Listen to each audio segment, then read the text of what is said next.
Bienvenue à tous.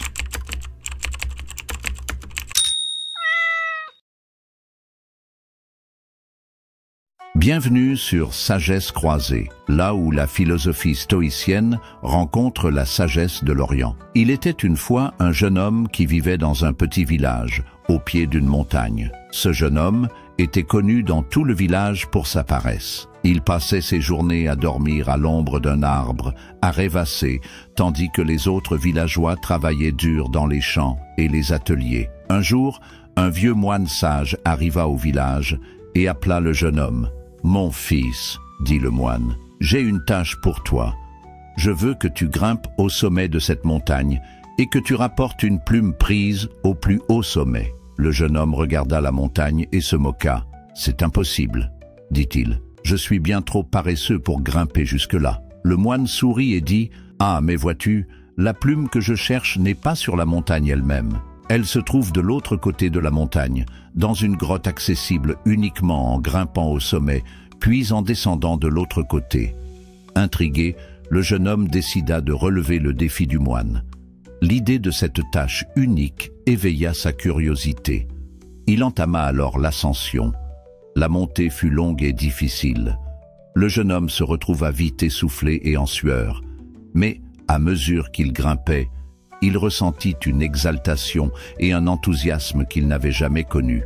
Lorsqu'il atteignit enfin le sommet, il était épuisé, mais euphorique. Devant la vue imprenable, il ressentit un sentiment d'accomplissement inédit. Cependant, le véritable défi l'attendait encore. Descendre de l'autre côté de la montagne pour trouver la grotte où la plume était censée se trouver. La descente était encore plus périlleuse que la montée.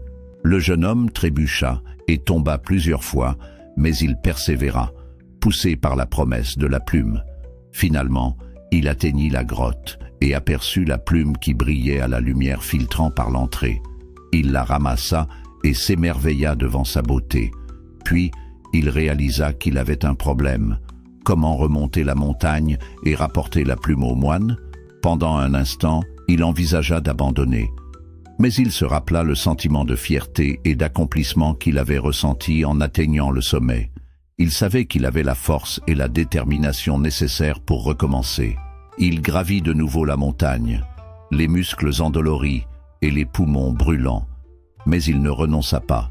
Il se poussa à continuer, motivé par le fait qu'il avait surmonté sa propre paresse et accompli quelque chose de remarquable. Lorsqu'il atteignit enfin le moine et lui remit la plume, celui-ci sourit et dit « Bien joué, mon fils. Aujourd'hui, tu as appris une leçon importante. La paresse n'est pas une chose à accepter ou à tolérer.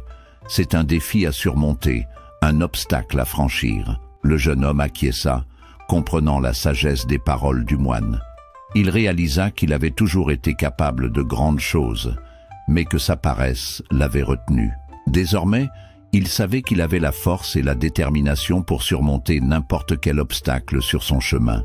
La leçon de ce défi est que la paresse ne doit pas être acceptée ni tolérée. C'est un défi qui doit être surmonté, un obstacle à franchir. Un autre aspect important pour surmonter la paresse est de cultiver un état d'esprit de croissance. Cela signifie voir les défis et les échecs comme des opportunités d'apprentissage et de progrès, plutôt que comme des raisons d'abandonner. En adoptant cet état d'esprit, nous pouvons transformer notre façon de penser à l'échec et l'utiliser comme un catalyseur d'amélioration.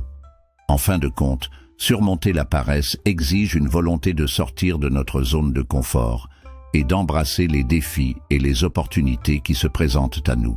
Votre soutien fait toute la différence et nous motive à continuer de créer du contenu qui vous inspire. Chaque abonnement compte et contribue à notre croissance collective.